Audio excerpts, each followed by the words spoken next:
ಬ್ರಹ್ಮರ್ಷಿ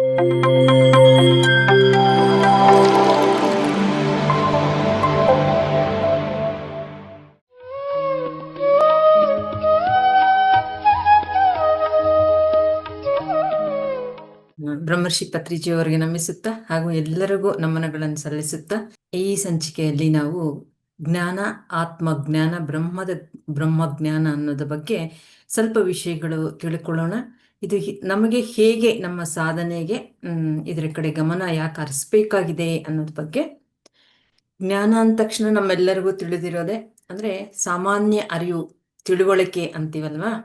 ಅಂದ್ರೆ ನಮ್ಮ ದೈನಂದಿನ ಜೀವನದಲ್ಲಿ ಅಂದ್ರೆ ನಾವು ಬದುಕೋದಕ್ಕೆ ಅಂತೀವಲ್ವಾ, ಅದಕ್ಕೆ ಯಾವುದು ಸಾಮಾನ್ಯ ತಿಳುವಳಿಕೆ ಇರುತ್ತೋ ಅದು ಜ್ಞಾನ.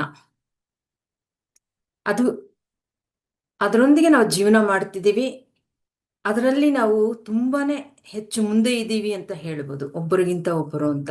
ಯಾಕಂದ್ರೆ ಅದು ಚೆನ್ನಾಗಿ ನಮ್ಗೆ ಮನದಟ್ಟಾಗಿದೆ. ನಮ್ಮ ಜೀವನದಲ್ಲಿ ನಮಗೆ ಜ್ಞಾನ ಇಲ್ಲ, ಅರಿವಿಲ್ಲ ಅಂದ್ರೆ ಆಗೋದಿಲ್ಲ, ತುಂಬಾ ನಮಗೆ ತೊಂದರೆ ಆಗುತ್ತೆ, ನಮ್ಮ ಒಂದು ಈ ಜೀವನ ಸುಗಮವಾಗಿ ಮುಂದೆ ಸಾಗೋಕ್ಕಾಗೋದಿಲ್ಲ ಅನ್ನೋದು ಇನ್ನೊಬ್ಬರೇನು ಹೇಳ್ಕೊಳ್ಳೋ ಅವಶ್ಯಕತೆ ಇಲ್ಲ. ಅದು ಚೆನ್ನಾಗಿ ನಮಗೆ ಚಿಕ್ಕ ವಯಸ್ಸಿನಿಂದಲೇ ಅದು ಬಂದ್ಬಿಟ್ಟಿದೆ. ಹಾಗಾಗಿ ಅದರಲ್ಲೇ ನಾವು ಜೀವನ ಮಾಡ್ತಿದ್ದೀವಿ, ಆ ಜ್ಞಾನ, ಅರಿವು, ಆ ತಿಳುವಳಿಕೆಯಲ್ಲೇ ಜೀವನ ಮಾಡ್ತಾ ಇದ್ದೀವಿ. ಅದು ಜ್ಞಾನ ಅಂದ್ರೆ ನಮ್ಮ ಜೀವನವನ್ನ ಸುಗಮವಾಗಿ ಮುಂದುವರಿಸ್ಕೊಂಡು ಹೋಗೋದಕ್ಕೆ ನಮ್ಮ ಬದುಕನ್ನ ಯಾವುದು ಸಾಮಾನ್ಯ ಜ್ಞಾನ, ತಿಳುವಳಿಕೆ ಅವಶ್ಯಕತೆ ಇದೆಯೋ ಅದು ಜ್ಞಾನ ಅಂತ ಇಲ್ಲಿ ನಾವು ಅರ್ಥ ಮಾಡ್ಕೊಳ್ಳೋಣ. ಮತ್ತೆ ಇನ್ನೊಂದು ಆತ್ಮಜ್ಞಾನ ಅಂತ ಅಂದ್ರೆ ಆತ್ಮ ಅನ್ನೋದು ಸ್ವರೂಪ ಅಂತ. ಅಂದ್ರೆ ದೇಹ ಅನ್ನೋದು ರೂಪ, ಆತ್ಮ ಅನ್ನೋದು ಸ್ವರೂಪ. ಆ ಸ್ವರೂಪದ ಜ್ಞಾನ, ಆ ಸ್ವರೂಪದ ಅರಿವು. ಅಂದ್ರೆ ನಾನು ಯಾರು, ನನ್ನ ನಿಜವಾದ ಸ್ವರೂಪ ಏನು ಅನ್ನೋ ಒಂದು ಪ್ರಶ್ನೆಗಳು ಹುಡ್ತಾ ಇರುತ್ತೆ ನಮ್ಮಲ್ಲಿ. ಅದರ ಬಗ್ಗೆ ಗಮನ ಹರಿಸ್ತಾ ಅದರ ಜೊತೆಯಲ್ಲಿ ಅದನ್ನು ತಿಳ್ಕೊಳ್ಳೋ ಒಂದು ಹಾದಿಯಲ್ಲಿ ಇರ್ತೀವಲ್ವಾ, ಆ ಜ್ಞಾನ ಆತ್ಮಜ್ಞಾನ. ಆದರೆ ಇದು ನಾವು ಯಾವುದೇ ಒಂದು ನಮ್ಮ ಮೇಧಾಶಕ್ತಿಯಿಂದಾಗಲಿ, ನಮ್ಮ ಪ್ರವಚನಗಳಿಂದಾಗಲಿ, ಶ್ರವಣದಿಂದಾಗಲಿ, ಇಲ್ಲ ಸ್ವಾಧ್ಯಾಯದಿಂದಾಗಲಿ ಇದು ಲಭ್ಯ ಆಗುವಂಥದ್ದಲ್ಲ. ಏನು ನಮ್ಮ ಸಾಮಾನ್ಯ ಜ್ಞಾನ ಇನ್ನೊಬ್ಬರಿಂದ ನಾವು ತಿಳ್ಕೊಬೋದು, ಇಲ್ಲ ಪರಿಸ್ಥಿತಿಗಳಿಂದ ಕಲಿತೀವಿ. ನಮಗೆ ಕಲಿಯೋ ಒಂದು ಜಿಜ್ಞಾಸೆ ಇಲ್ಲ ಅಂದ್ರೂ ಸಹ ಕೆಲವು ಪರಿಸ್ಥಿತಿಗಳಿಂದ ನಾವು ನಮ್ಮ ಒಂದು ಬದುಕಿನಲ್ಲಿ ಜ್ಞಾನವನ್ನ ಅಂದ್ರೆ ಹಲವಾರು ತಿಳ್ಕೊಂತೀವಿ ನಾವು. ಆದರೆ ಈ ಒಂದು ಆತ್ಮಜ್ಞಾನ ಅನ್ನೋದು ಯಾವುದರಿಂದಲೂ ಇನ್ನೊಬ್ಬರಿಂದಲೋ ಸಿಗುವಂಥದ್ದಲ್ಲ. ಅದು ನಮ್ಮಷ್ಟಿಗೆ ನಾವೇ ಒಂದು ತಿಳ್ಕೊಳ್ಳುವಂಥದ್ದು, ಅದು ಆತ್ಮಜ್ಞಾನ. ಆ ಥರ ತಿಳ್ಕೊಂಡಿರ್ತಕ್ಕಂಥವ್ರು ಆತ್ಮಜ್ಞಾನಿ ಅಂತ. ಅಂದ್ರೆ ಪರಿಪೂರ್ಣ ನಿಜ ಸ್ಥಿತಿ ತಿಳ್ಕೊಳ್ಳುವುದು ಅಂತ. ಇದು ಒಂದು ನೋಡಿ, ಜ್ಞಾನ ಅನ್ನೋದು, ನಮ್ಮ ಸಾಮಾನ್ಯ ಜ್ಞಾನ ಅನ್ನೋದು ಕೆಲವೆಲ್ಲ ನಮ್ಮ ಪರಿಸರ ಪರಿಸ್ಥಿತಿಗಳೇ ಕಲಿಸ್ಬಿಡತ್ತೆ ನಮಗೆ ಅದ್ರ ಕಡೆ ಕಲ್ತ್ಕೋಬೇಕು ಅಂತ ಆಸಕ್ತಿನೇ ಇರೋದಿಲ್ಲ. ಉದಾಹರಣೆ ನೋಡೋದಾದ್ರೆ, ನಮಗೆ ವೆಹಿಕಲ್ ಓಡಿಸೋದು ಬರಲ್ಲ ಅಂತ ಇಟ್ಕೊಳ್ಳೋಣ, ಡ್ರೈವಿಂಗ್ ಬರಲ್ಲ. ಆದರೆ ನಾವಿರೋ ಒಂದು ಸ್ಥಳದಲ್ಲಿ, ಜಾಗದಲ್ಲಿ ಯಾವುದೇ ಒಂದು ಅವಕಾಶ ಇಲ್ಲ, ಅಲ್ಲಿ ಬಸ್ ಇಲ್ಲ, ಆಟೋ ಇಲ್ಲ, ಮತ್ತೊಂದಿಲ್ಲ, ಯಾವುದೇ ವ್ಯವಸ್ಥೆ ಇಲ್ಲ. ನಾವು ನಡ್ಕೊಂಡು ಹೋಗ್ಬೇಕು, ಇಲ್ಲ ನಾವೇ ಡ್ರೈವ್ ಮಾಡ್ಕೊಂಡು ಹೋಗ್ಬೇಕು ಅಂತ ಒಂದು ಊರಿನಲ್ಲೋ ಪ್ರಾಂತದಲ್ಲೋ ನಾವಿದ್ದಾಗ, ಆದರೆ ನಮ್ಗೆ ನಡ್ಕೊಂಡು ಹೋಗೋದಕ್ಕೆ ನಮ್ಮ ದೇಹ ಸಹಕಾರ ಕೊಡದೇ ಇರಬಹುದು, ಇಲ್ಲ ಸಮಯ ಅಭಾವ ಇರಬಹುದು, ಕಾರಣ ಏನೇ ಇರಬಹುದು. ಆ ಪರಿಸ್ಥಿತಿಗಳಿದ್ದಾಗ ಏನಾಗುತ್ತೆ, ನಮ್ಗೇನು ಆಸಕ್ತಿ ಇರೋದಿಲ್ಲ. ಆದ್ರೆ ಆ ಪರಿಸ್ಥಿತಿ ಅನ್ನೋದು ನಮಗೆ ಅದು ಕಲ್ತ್ಕೊಳ್ಳೋ ಥರ ಮಾಡುತ್ತೆ. ಹಾಗಾಗಿ ಈ ಜ್ಞಾನ ಅನ್ನೋದು, ಕಲಿಕೆ ಅನ್ನೋದು, ತಿಳುವಳಿಕೆ ಅನ್ನೋದು ನಮ್ಮ ಬದುಕಿನಲ್ಲಿ ಪರಿಸರದಿಂದಲೋ, ಪರಿಸ್ಥಿತಿಗಳಿಂದಲೋ, ವ್ಯಕ್ತಿಗಳಿಂದಲೋ ನಾವು ಕೆಲವೊಮ್ಮೆ ಕಲ್ತ್ಕೊಂತೀವಿ. ಆದರೆ ಈ ಆತ್ಮಜ್ಞಾನ ಅನ್ನೋದು ನಮ್ಮಿಂದಲೇ, ನಮ್ಮ ಪ್ರಯತ್ನದಿಂದಲೇ ಆಗುತ್ತೆ. ಏನೆಲ್ಲ ನಾವು ಸತ್ಸಂಗಗಳು, ಪ್ರವಚನಗಳು ಮಾಡಬಹುದು, ಎಷ್ಟೋ ನಾವು ಆಲಿಸ್ಕೋಬಹುದು, ಪುಸ್ತಕಗಳು ಓದಬಹುದು. ಆದರೆ ಈ ಒಂದು ಅನುಭವ ಇದೆಯಲ್ಲ, ನಮ್ಮ ನಿಜ ಸ್ವರೂಪದ ಅನುಭವ ಅನ್ನೋದು ಇದು ಯಾವುದರಿಂದಲೂ ಯಾರಿಂದಲೂ ಗುರುವಿನಿಂದಲೂ ಸಹ ಅದು ಪಡ್ಕೊಳಕ್ಕಾಗೋದಿಲ್ಲ ನಾವು. ಅವರು ನಮಗೆ ಇದರ ಸಂಪರ್ಕದಲ್ಲೇ ಇರೋದಕ್ಕೆ ಒಂದು ಸಹಕಾರ, ಇದೆಲ್ಲವೂ ಊರುಗೋಲು ಥರ ನಮಗೆ ಸಹಕಾರ ಅಷ್ಟೇ ಇವೆಲ್ಲ. ಆದರೆ ಅವೇ ನಮಗೆ ಈ ಒಂದು ಜ್ಞಾನವನ್ನು ಇದರಿಂದ ಪಡ್ಕೊಳಕ್ಕಾಗೋದಿಲ್ಲ. ನಮಗಿದು ಆಗೋದಿಲ್ಲ ಅನ್ನೋದಕ್ಕೆ ನಾವು ಬುದ್ಧರ ಒಂದು ಜೀವನದಲ್ಲಿ ನೋಡಿದಾಗ ಆನಂದ ತುಂಬ ಬುದ್ಧನ ಜೊತೆಯಲ್ಲೇ ಇದ್ದಿದ್ದು. ಅಷ್ಟು ಚೆನ್ನಾಗಿ ಏನು ಹೇಳುತ್ತಾ ಇರ್ತಾರೋ ಅದೆಲ್ಲ ನಡ್ಕೊಳ್ಳೋದಾಗ್ಬೋದು, ಆಲಿಸ್ತಾ ಇರೋದು ಆಗ್ಬೋದು. ಆದರೆ ಬುದ್ಧ ದೇಹತ್ಯಾಗ ಮಾಡುವ ಸಮಯದಲ್ಲಿ ಆನಂದನಿಗೆ ಆ ಆ ಒಂದು ಈ ಜ್ಞಾನ ಆತ್ಮಾನುಭವ, ಏನು ಆತ್ಮ ಸಾಕ್ಷಾತ್ಕಾರ ಅಂತೀವಲ್ವಾ, ನಿಜ ಸ್ಥಿತಿಯ ಒಂದು ಆ ಒಂದು ಸ್ವರೂಪ ಜ್ಞಾನ ಅನ್ನೋದು ಸಿಕ್ಕಿರಲಿಲ್ಲ. ಆ ಥರ ಒಬ್ಬರು ಇನ್ನೊಬ್ಬರಿಗೆ ನೀಡೋದಾದ್ರೆ ಆನಂದ ಪಡ್ಕೊಂತಿದ್ದ.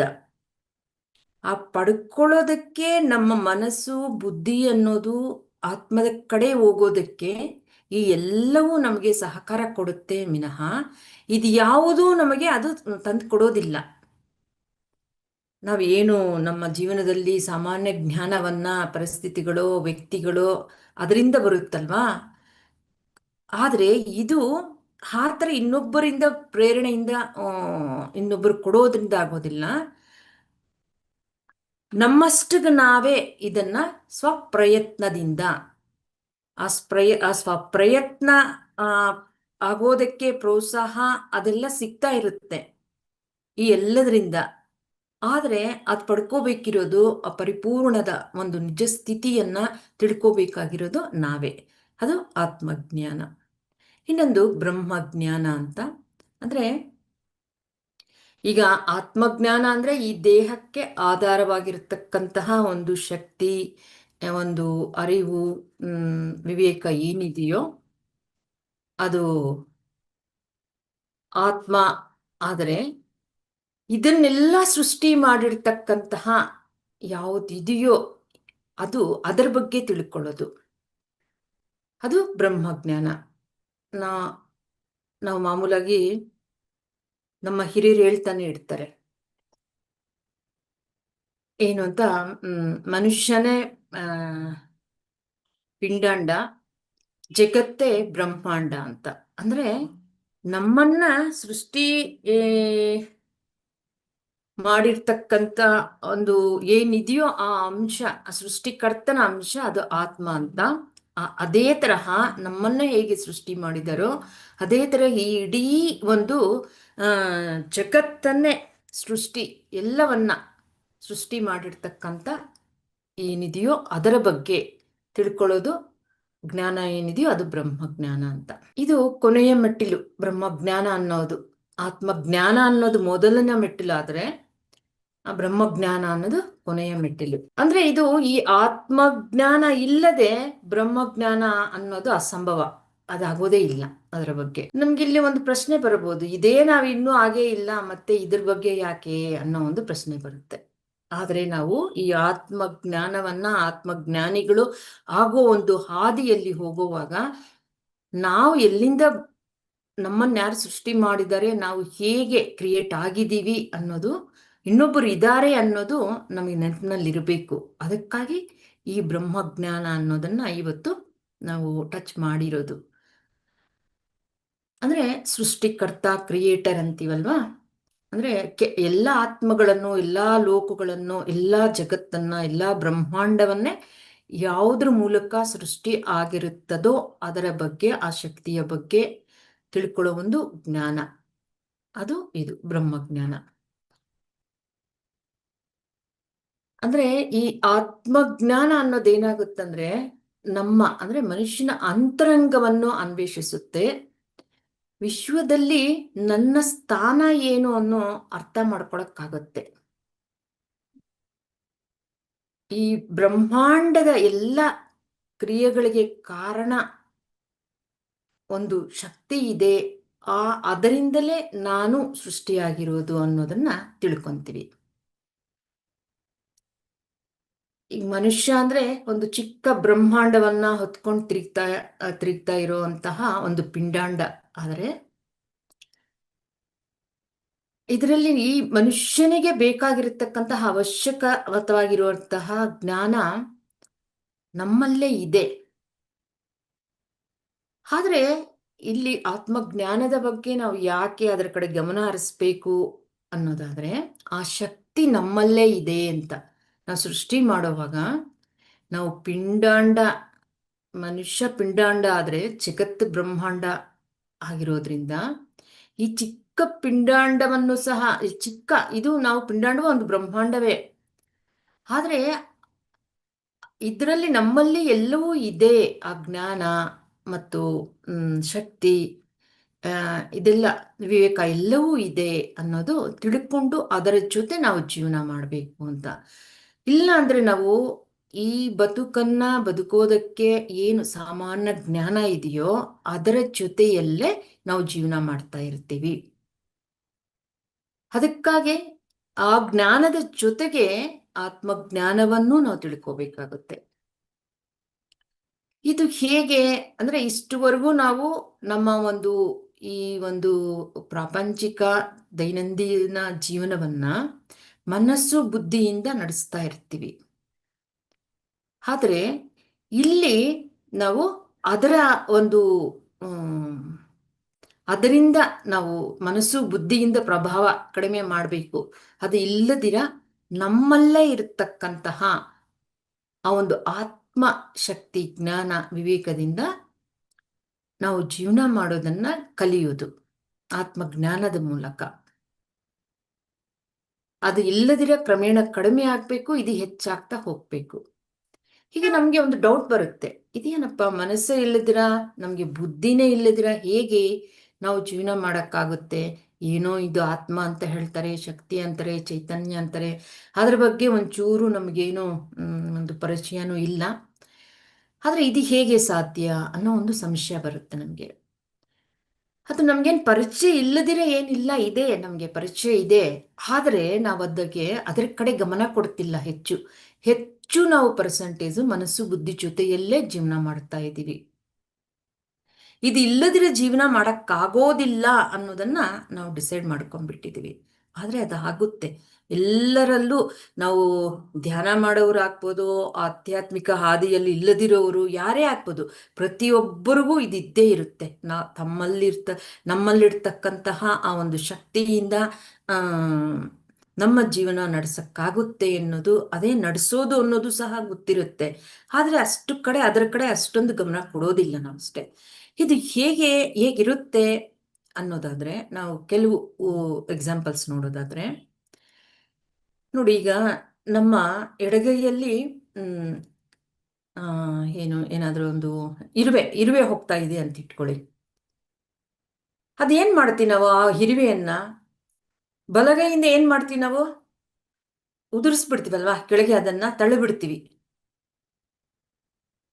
ಅದಕ್ಕೇನಾದ್ರೂ ನಾವು ಪ್ರಯತ್ನ ಪಡ್ತೀವಾ? ಸ್ವಯಂ ಚಾಲಿತವಾಗಿ ಈ ಬಲಗೈ ಹೋಗಿ ಅದನ್ನ ಬೀಳಿಸ್ತಾ, ಇಲ್ಲ ಅಲ್ಲೇನಾದ್ರೂ ನಾವು ಮನಸ್ಸೋ ಬುದ್ಧಿಯೋ ಉಪಯೋಗಿಸಿ ಮಾಡಿದೀವ? ಈ ಬಲಗೈ ಚಲನೆ ಆಗಿದ್ದು ಯಾವುದರಿಂದ? ಆ ಇರುವೆಯನ್ನು ಓಡಿಸೋದಕ್ಕೆ. ಅಲ್ಲಿ ಮನಸ್ಸೇನಾದ್ರೂ ಯೋಚನೆ ಮಾಡ್ತಾ? ಇಲ್ಲ. ಈ ತರ ನಮ್ಗಾಗಿರುತ್ತೆ. ತಕ್ಷಣ ನಾವು ದಿಢೀರಂತ ಒಂದು ಫ್ರಾಕ್ಷನ್ ಆಫ್ ಸೆಕೆಂಡನು ಇರಲ್ಲ, ತಕ್ಷಣ ಪ್ರತಿಕ್ರಿಯೆ ನೀಡ್ತೀವಿ. ಇರುವೆ ಅಂದ್ರೆ ಕೆಲವ್ರಿಗೆ ಅನ್ಸ್ಬೋದು, ನಾವಲ್ಲೂ ಸಹ ಸ್ವಲ್ಪ ಬುದ್ಧಿನ ಉಪಯೋಗಿಸ್ತೀವಿ, ಅದನ್ನ ನಾವು ಓಡಿಸೋವಾಗ ಇಲ್ಲ ಅದನ್ನು ಉದುರಿಸೋವಾಗ ಅದೆಲ್ಲಿ ಸತ್ತೋಗುತ್ತೋ ಇಲ್ಲ ಅದಕ್ಕೇನಾಗುತ್ತೋ ಏನೋ ಅಂತ ಅದು ಮಾಡಬಾರದು ಅಂತ ನಾವು ಸುಮ್ಮನಿಡ್ತೀವಿ ಸ್ವಲ್ಪ ಹೊತ್ತು. ಇಲ್ಲ, ಚಕ್ಕಂತ ನಾವು ಪ್ರತಿಕ್ರಿಯೆ ನೀಡೋದಿಲ್ಲ ಅಂತ ಕೆಲವರು ಅನ್ಸ್ಬೋದು.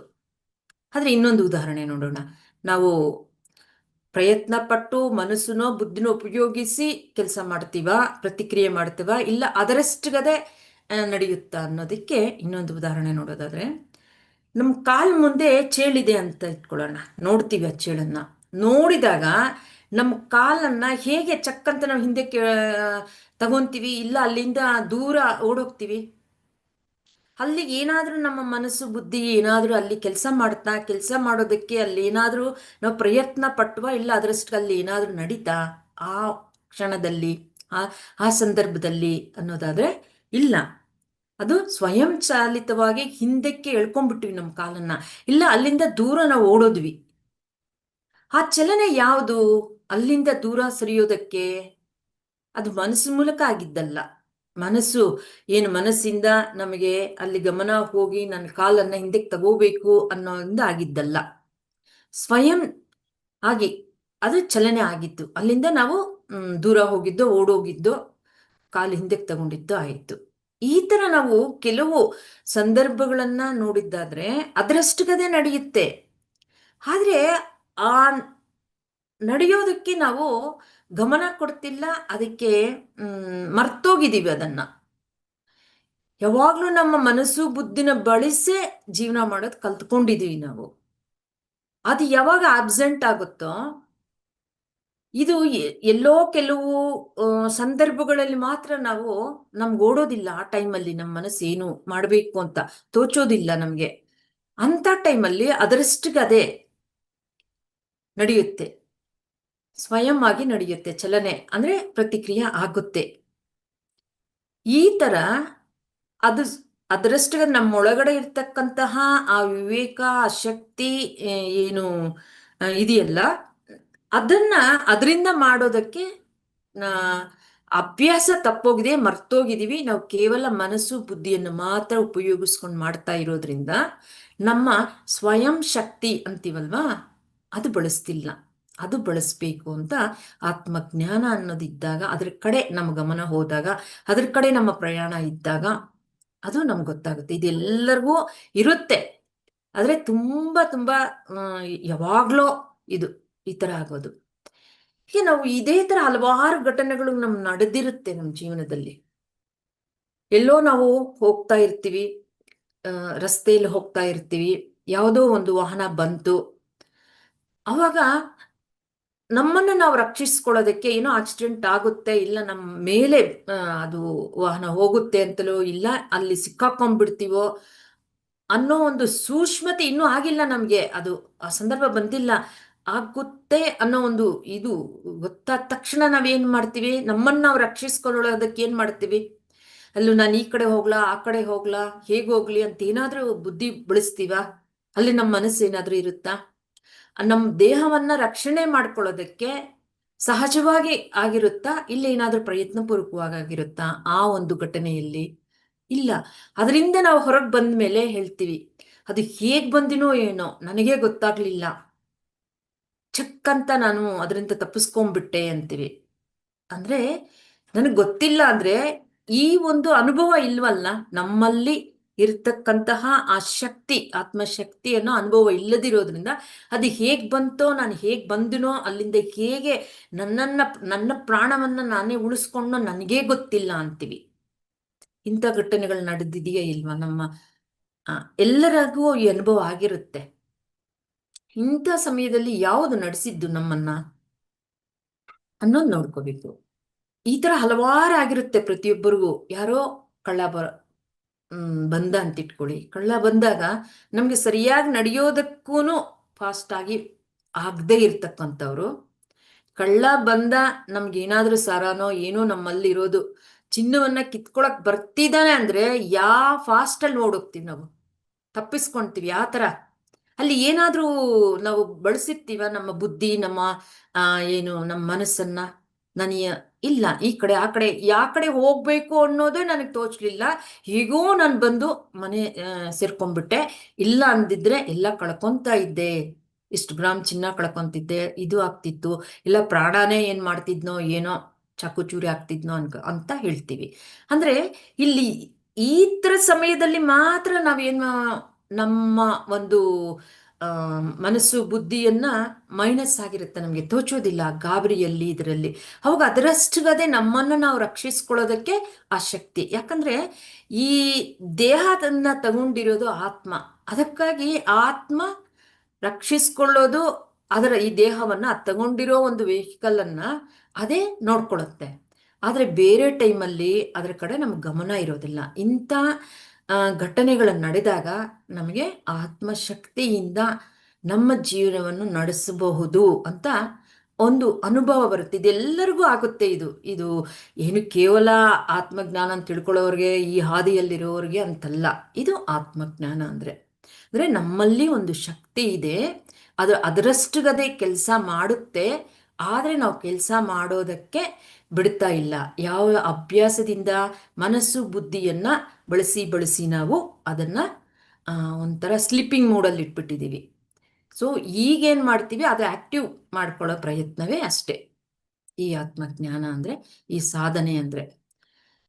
ಇದು ಯಾವಾಗಲೂ ನಮಗೆ ನೆನಪಲ್ಲಿ ಇರಬೇಕು. ಇದಕ್ಕೆ ಒಂದು ಕಾನ್ಸೆಪ್ಟ್ ಪತ್ರಿಜಿಯವ್ರು ಹೇಳಿರೋದನ್ನು ನಾವು ನೆನ್ಪಿಟ್ಕೊಂಡಾಗ ಇದು ನಮಗೆ ಹೇಗೆ ಯಾವಾಗಲೂ ಈ ಘಟನೆಗಳಲ್ಲಿ ಇಂಥ ಸಂದರ್ಭಗಳಲ್ಲೇ ನಾವೇನು ಇರೋದಿಲ್ಲ, 24 ಗಂಟೆಯಲ್ಲಿ ಪ್ರತಿದಿನವೂ ಏನಿರೋದಿಲ್ಲ, ಯಾವಾಗಲೋ ನಡೆಯುತ್ತೆ. ಇಲ್ಲ ಬೇರೆಯವ್ರು ನಡೆದಿರೋರನ್ನ ನೋಡಿರ್ತೀವಿ, ಆ ಸಮಯದಲ್ಲಾದರೂ ಎಚ್ಚೆತ್ಕೊಳ್ಳಲ್ಲ ನಾವು. ಎಚ್ಚೆತ್ಕೊಂಡ್ರು ಏನು ಮಾಡ್ತೀವಿ, ನಮ್ಮ ಗಮನ, ಓ ದೇವರು ಕಾಪಾಡ್ದ, ನನಗೆ ಇನ್ನೊಬ್ಬರು ಕಾಪಾಡಿದ್ರು, ನನ್ನ ಗುರು ಕಾಪಾಡಿದ, ಮತ್ತೆ ಇನ್ನೇನೋ ಒಂದು ಕಾಪಾಡಿದ್ರು ಅಂತ ಅನ್ಕೊಂತೀವಿ. ಆದ್ರೆ ನನ್ನಲ್ಲಿರ್ತಕ್ಕಂತಹ ಆ ಶಕ್ತಿ, ಆ ದೇವರೇ ಆಗ್ಬೋದು, ಗುರು ಆಗ್ಬೋದು, ಕನೆಕ್ಟ್ ಆಗೋದಕ್ಕೆ ಯಾವ ಕನೆಕ್ಟಿವಿಟಿಯಿಂದ ಬಂತು? ದೇವರು ಗುರುಗಳು ಯಾರೇ ಆಗ್ಬೋದು. ನನ್ನ ಮೈಂಡ್ ಎಂಟಿ ಆಗಿದ್ದಕ್ಕಲ್ವಾ? ಆ ಸಮಯದಲ್ಲಿ ಮನಸ್ಸು ಬುದ್ಧಿ ಆಬ್ಸೆಂಟ್ ಆಗಿದ್ದಕ್ಕೆ ಯಾವುದರಲ್ಲಿ ಇದ್ವಿ ನಾವು? ನಮ್ಮ ಸ್ವಶಕ್ತಿ ಸ್ವರೂಪದಲ್ಲಿ ಇದ್ವಿ ನಾವು. ಆ ಸ್ವರೂಪದಲ್ಲಿ ಇದ್ದಾಗ ಕನೆಕ್ಟಿವಿಟಿ ಸಿಗುತ್ತೆ ಅನ್ನೋದು ತಿಳ್ಕೊಳ್ಳಿಲ್ಲ ನಾವು. ಆ ತಿಳ್ಕೊಳ್ಳೋದೇ ಆತ್ಮಜ್ಞಾನ. ಆ ತಿಳ್ಕೊಳ್ದೆ ಇರೋದ್ರಿಂದ ಏನಾಗುತ್ತೆ ಅಂದರೆ, ನಮ್ಮ ಸ್ವಶಕ್ತಿ ಇರೋದನ್ನ ಗುರ್ತಿಸ್ಕೊಳ್ಳೋದಿರ ಹೊರಗಡೆ ಮೇಲೇನೆ ನಾವು ಡಿಪೆಂಡ್ ಆಗಿರ್ತೀವಿ. ಯಾವಾಗಲೂ ನಮ್ಮ ಮೇಲೆ ನಾವು ಡಿಪೆಂಡ್ ಆಗಲ್ಲ. ನಮ್ಮ ಮೇಲೆ ನಾವು ಡಿಪೆಂಡ್ ಆಗೋದನ್ನ ನಮ್ಮ ಸ್ವಶಕ್ತಿಯಿಂದ ಸ್ವಯಂ ಇಂದ ಜೀವನ ಮಾಡೋದು ಕಲ್ತ್ಕೊಳ್ಳೋದೇ ಆತ್ಮಜ್ಞಾನ ಅಂದರೆ. ಇದು ಆಗ್ಬೇಕಾಗಿರೋದು ಅಂತ. ಇದಕ್ಕೆ ಪತ್ರಿಜಿಯವರು ಒಂದು ಬಾಬಾ ಕಾನ್ಸೆಪ್ಟ್ ಅಂತ ಹೇಳಿದ್ರು. ಅಂದರೆ ಇದು ರಜನಿಕಾಂತ್ ಅವರು ಮಹತ್ತರ್ ಬಾಬಾಜಿ ಫಿಲಿಂ ತೆಗೆದಾಗ ಅಲ್ಲಿ ಈ ಒಂದು ಮುದ್ರೆಯನ್ನ ತೋರಿಸ್ತಾರೆ ಬಾಬಾ. ಅಲ್ಲಿ ರಜನಿಕಾಂತ್ ಎಲ್ಲದಕ್ಕೂ ಇದನ್ನು ಈಗ ತೋರಿಸ್ತಿರ್ತಾರೆ ಅವರು. ಅದಕ್ಕೆ ಇದು ಏನು ಅಂತ ಪತ್ರಿಜಿಯವ್ರನ್ನ ಕೇಳಿದಾಗ ಅವರು ಹೇಳಿದ್ದೇನು ಅಂದರೆ, ಇದು ದೇಹ, ಈ ಬೆರಳು ದೇಹಕ್ಕೆ ಸಂಕೇತವಾದರೆ, ಈ ಬೆರಳು ಉಂಗುರದ ಬೆರಳು ಮನಸ್ಸು, ಈ ಮಧ್ಯದ ಬೆರಳು ಬುದ್ಧಿ, ಇದು ತೋರ್ಬೆರಳು ಆತ್ಮ, ಇದು ಸರ್ವಾತ್ಮ, ಪರಮಾತ್ಮ, ಪರಬ್ರಹ್ಮ ಏನೋ ಹೆಸರು. ನಮ್ಗಿದು ಇದ್ರದ್ದು ಇನ್ನೂ ಪರಿಚಯ ಆಗಿಲ್ಲ ಸರಿಯಾಗಿ. ಇದೆ ಅನ್ನೋದಿದೆ, ಅದಕ್ಕಾಗಿ ಆ ಹೆಸರು ಬ್ರಹ್ಮ, ಪರಬ್ರಹ್ಮ, ಈ ಥರ ಪರಮಾತ್ಮ ಅಂತ. ಇದು ಈ ಥರ ಇದೆ. ಹೀಗೆ ನಾವೇನ್ ಮಾಡಬೇಕು, ಅಲ್ಲಿ ತೋರಿಸಿರೋದೇನು ಅಂದರೆ, ಇದು ಮನಸ್ಸು, ಇದು ಬುದ್ಧಿ ಅಲ್ವಾ? ಈ ಮನಸ್ಸು ಬುದ್ಧಿಯನ್ನ, ಅಂದ್ರೆ ಇದು ಮನಸ್ಸು, ಇದು ಬುದ್ಧಿ, ಈ ಮನಸ್ಸು ಬುದ್ಧಿಯನ್ನ ನಾವು ಸರೆಂಡರ್ ಮಾಡಿದ್ರೆ ಯಾವುದಕ್ಕೆ? ಪರಮಾತ್ಮನಿಗೆ, ಪರಬ್ರಹ್ಮನಿಗೆ, ಏನೋ ಒಂದು ಸೃಷ್ಟಿ ಮಾಡಿರ್ತಕ್ಕಂತಹ ಆ ಶಕ್ತಿಗೆ ಮಾಡಿದಾಗ ಇದು ಅಬ್ಸೆಂಟ್ ಆಗುತ್ತೆ. ಅಂದ್ರೆ ಇದು ಅಬ್ಸೆಂಟ್ ಆಗಿದೆ ಅಂದ್ರೆ ಇಲ್ಲಿದೆ ಅಂತ ಅರ್ಥ. ಅವಾಗ ಏನಿರುತ್ತೆ ಅಂದ್ರೆ ಆತ್ಮ ಇದು, ದೇಹ ಇದು. ಅವಾಗ ನಮ್ಮ ಜೀವನ ಯಾವ ತರ ಇರಬೇಕು ಅಂದ್ರೆ, ಆತ್ಮದಿಂದ ಈ ದೇಹ ನಡಿಬೇಕು, ಆತ್ಮಶಕ್ತಿಯಿಂದ ಈ ದೇಹದ ಜೀವನ ನಡಿಬೇಕು. ಇದು ಬಾಬಾ ಮುದ್ರೆ ಅಂತ ಹೇಳಿದರು ಮಹತ್ತರ್ ಬಾಬಾಜಿ ಅವರ ಫಿಲಿಮಲ್ಲಿ. ರಜನಿಕಾಂತ್ ತೋರಿಸಿರೋದು ಇದು ಒಂದು ಮುದ್ರೆ ಅಂತ ಹೇಳಿದ್ರು ಪತ್ರಿಜಿಯವರು. ಈ ಮುದ್ರೆ ಅರ್ಥ ಏನು ಅಂದ್ರೆ, ಮನುಷ್ಯನಾಗಿರ್ತಕ್ಕಂಥವ್ರು ನಾವು ಯಾವಾಗ್ಲೂ ಈ ಎರಡರಲ್ಲೇ, ಅಂದ್ರೆ ಈ ಬುದ್ಧಿ ಮತ್ತು ಮನಸ್ಸಿನಿಂದಲೇ ಜೀವನ ಮಾಡ್ತಿದೀವಿ. ಈ ಬುದ್ಧಿ ಮನಸ್ಸು ಅನ್ನೋದು, ಈ ಬುದ್ಧಿ ಅನ್ನೋದು ಆತ್ಮದ ಜೊತೆಯಲ್ಲಿ ಜೀವನ ಮಾಡಬೇಕು. ಅವಾಗ ಏನಾಗುತ್ತೆ ಅಂದ್ರೆ, ಈ ಎರಡೂ ಇಲ್ಲದಿರುವಾಗ, ಆಬ್ಸೆಂಟ್ ಆದಾಗ ಆತ್ಮ ಶಕ್ತಿಯಿಂದ ಈ ದೇಹ ಅನ್ನೋದು ನಡೆಯುತ್ತೆ. ಹೇಗೆ ನಾವು ಇಲ್ಲಿ ಕೆಲವು ಉದಾಹರಣೆಗಳನ್ನು ನೋಡಿದ್ವಲ್ಲ, ಆ ಥರ ಯಾವುದೋ ಕೆಲವು ಸಂದರ್ಭಗಳಲ್ಲಿ, ಘಟನೆಗಳಲ್ಲಿ ಮಾತ್ರ ಆ ಥರ ನಾವು ವಿಧಿ ಇಲ್ಲ ಅಂತ ಅಲ್ಲಿ ಅಬ್ಸೆಂಟ್ ಆಗ್ಬಿಡುತ್ತೆ ಆ ಗಾಬರಿಗೆ ನಮಗೆ. ಆದರೆ ನಾವು ಆಗ್ಬೇಕಿರೋದೇನು ಅಂದರೆ, ಈ ಆತ್ಮಶಕ್ತಿಯಿಂದ ಈ ದೇಹದ ಜೀವನ ಅನ್ನೋದು, ಈ ದೇಹ ಅನ್ನೋದು, ಈ ವಾಹನ ಅನ್ನೋದು ನಡಿಬೇಕಾಗಿದೆ. ನಾವು ಹೇಗೆ ನಮ್ಮ ವೆಹಿಕಲ್ಸ್ಗೆ ಪೆಟ್ರೋಲು ಡೀಸೆಲಿಂದ ರನ್ ಆಗುತ್ತಲ್ಲ, ಆ ಥರ ನಮ್ಮ ಜೀವನ ಯಾವುದರಿಂದ ರನ್ ಆಗ್ಬೇಕು ಈ ದೇಹ ಅಂದ್ರೆ ಆತ್ಮಶಕ್ತಿಯಿಂದ ಅನ್ನೋದು, ಅಂದ್ರೆ ಸ್ವಶಕ್ತಿಯಿಂದ, ನಮ್ಮಲ್ಲೇ ಇರ್ತಕ್ಕಂತಹ ಶಕ್ತಿಯಿಂದ ಅನ್ನೋದು. ಈ ತರ ಇದು ಆತ್ಮಜ್ಞಾನ ಅಂದ್ರೆ. ಇದು ತಿಳ್ಕೊಂಡಾಗ ನಮಗೆ ಯಾವಾಗಲೂ ಕೆಲವು ಸಂದರ್ಭಗಳಲ್ಲಿ ಮಾತ್ರ, ಅನಿವಾರ್ಯದ ಆ ಪರಿಸ್ಥಿತಿಗಳಿಗೆ ಮಾತ್ರ ಅದರ ಕಡೆ ಗಮನ ಅಲ್ಲ, ಯಾವಾಗಲೂ ಇರಬೇಕಾಗಿರೋದು ಅದು ಅನ್ನೋದನ್ನ ನಾವು ಪ್ರಾಕ್ಟಿಕಲ್ ಆಗಿ ಅದನ್ನ ತಗೊಳ್ತಾ ಹೋಗ್ಬೇಕು. ಮತ್ತೆ ಇನ್ನೊಂದು ಏನು ಅಂದ್ರೆ ಇಲ್ಲಿ ಈ ಇದು ಈ ತರ ಇರೋದು ಆತ್ಮಜ್ಞಾನ. ಆದ್ರೆ ಇದು ಇನ್ನೂ ನಮಗೆ ಪೂರ್ತಿಯಾಗಿ ಬಂದಿಲ್ಲ, ಇನ್ನು ಕಲಿತಾ ಇದ್ದೀವಿ ನಾವು. ಆ ಒಂದು ದೈವಿಕ ಶಕ್ತಿಯಿಂದ, ದೈವಿಕ ಅರಿವಿನಿಂದ ಜೀವನ ಮಾಡೋದು ಇನ್ನೂ ಈಗ ಕಲಿತಾ ಇದ್ದೀವಿ ನಾವು. ಈ ಕಲಿಯೋ ಹಂತದಲ್ಲಿ ಹಲವಾರು ನಾವು ನಮಗೆ ಕೆಲವು ಸಿಕ್ಕಾಕೊಂತೀವಿ, ಅಬ್ಸ್ಟ್ರಕಲ್ಸ್ ಅಂತೀವಲ್ವಾ, ಅದು ಆಗುತ್ತೆ ನಮಗೆ. ಅದಕ್ಕಾಗಿ ನಾವು ಆ ಒಂದು ಹಾದಿಯಲ್ಲಿ ಇನ್ನೂ ನಾವು ಪರಿಪೂರ್ಣರಾಗಿಲ್ಲ. ಹೇಗೆ ಅಂದ್ರೆ ಇದು ಒಂದು ಹುಳ ಇರುತ್ತೆ, ಮರಿ ಹುಳ ಇರುತ್ತೆ, ಅದು ಚಿಟ್ಟೆ ಆಗುತ್ತಲ್ವಾ. ಚಿಟ್ಟೆ ಆಗಿ ರೂಪಾಂತರ ಆದಮೇಲೆ ಮತ್ತೆ ಅದು ಹಿಂದಕ್ಕೆ ವಾಪಸ್ ಬರೋದಿಲ್ಲ. ಇದು ನಮ್ಗೆ ಈ ಪ್ರಾಸೆಸ್ ಗೊತ್ತಿದೆ ಎಲ್ಲರಿಗೂ. ಹಾಗಾಗಿ ಆ ಥರ ನಾವು ಇನ್ನೂ ಈಗ ಆತ್ಮ ಅನ್ನೋ ಒಂದು ಹೆಜ್ಜೆ ಇಟ್ಟಿದ್ದೀವಿ. ನಾನು ಆತ್ಮ ಅನ್ನೋದಕ್ಕೆ ಇನ್ನೇನು ಗೊತ್ತಿಲ್ಲ ನಮಗೆ. ಹುಳುತ್ತರನೇ, ಮರಿ ಹುಳುತ್ತರನೇ ಇದ್ದೀವಿ ನಾವು. ಆದ್ರೆ ಚಿಟ್ಟೆಯಾಗಿ ಹಾಕ್ಬೇಕು, ಚಿಟ್ಟೆಯಾಗಿ ಪರಿವರ್ತನೆ ಆದರೆ ಅದು ಪರಿಪೂರ್ಣ. ಆವಾಗ ಮತ್ತೆ ವಾಪಸ್ ಅನ್ನೋದು ಬರೋದಿಲ್ಲ ನಾವು. ಹೇಗೆ ಚಿಟ್ಟೆ ಹಿಂದಿನ ಒಂದು ಹಂತಗಳಿಗೆ ಹಿಂತಿರುಗೋದಿಲ್ವೋ ಆ ಥರ ನಾವು ಆಗೋದಿಲ್ಲ. ಹೀಗೆ ಇನ್ನೂ ನಾವು ಆ ರೂಪಾಂತರ ಅನ್ನೋದು ಆಗಿಲ್ವಲ್ಲ ಪರಿಪೂರ್ಣವಾಗಿ. ಹಾಗಾಗಿ ಕೆಲವು ಸಮಯದಲ್ಲಿ ಆತ್ಮದ ಕಡೆ ಹೋಗ್ತೀವಿ, ಕೆಲವು ಸಮಯದಲ್ಲಿ ಈ ಕಡೆ ಬರ್ತೀವಿ, ಮನಸ್ಸು ಕಡೆ ಬರ್ತೀವಿ, ಇನ್ನೂ ಕೆಲವು ಸಮಯದಲ್ಲಿ ಬುದ್ಧಿ ಕಡೆ ಬರ್ತೀವಿ. ಈ ತರ ನಾವು ಅಲ್ಲಿ ಇಲ್ಲಿ ಫ್ಲಕ್ಚುಯೇಟ್ ಆಗ್ತಾನೆ ಇರ್ತೀವಿ. ಆ ದೇಹ ಮನಸ್ಸು ಇದ್ರ ಕಡೆ ನಾವು ಶಿಫ್ಟ್ ಆಗ್ತಾ ಇರ್ತೀವಿ. ಆವಾಗ ಕೆಲವು ನಮಗೆ ತೊಂದರೆಗಳು ಆಗುತ್ತೆ. ಅಂದ್ರೆ ಸ್ಪಷ್ಟತೆ ಇಲ್ಲದಿರೋದ್ರಿಂದ ಕೆಲವು ಎಡುಗುತ್ತೀವಿ ಅಂತೀವಲ್ವಾ, ಆ ಥರದ್ದು ಆಗುತ್ತೆ ನಮಗೆ.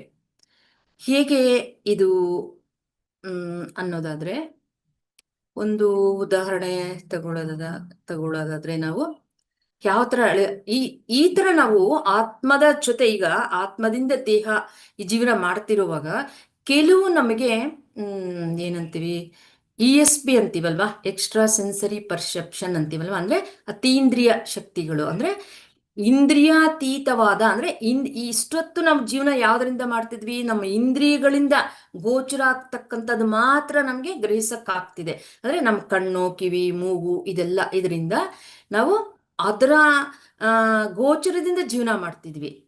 ಯಾವಾಗ ನಾವು ಆತ್ಮದಿಂದ ಜೀವನ ಮಾಡೋದು ಅಭ್ಯಾಸ ಮಾಡ್ತಾ ಹೋಗ್ತಿರ್ತೀವೋ ಅವಾಗ ಆ ಆತ್ಮಶಕ್ತಿಯಿಂದ ನಮ್ಗೆ ಏನಾಗುತ್ತೆ ಅಂದ್ರೆ ಈ ಇಂದ್ರಿಯಗಳಿಗೆ ಅತೀತವಾಗಿ, ಅಂದ್ರೆ ಈ ಇಂದ್ರಿಯಗಳ ಬಲ ಯೂಸ್ ಮಾಡ್ಕೊಳ್ಳದಿರಾನೆ ನಾವು ಕೆಲವು ಸಮಯದಲ್ಲಿ ನಾವು ನಡೆಯುತ್ತೆ, ನಮಗೆ ಕೆಲಸ ಮಾಡ್ತೀವಿ ನಾವು.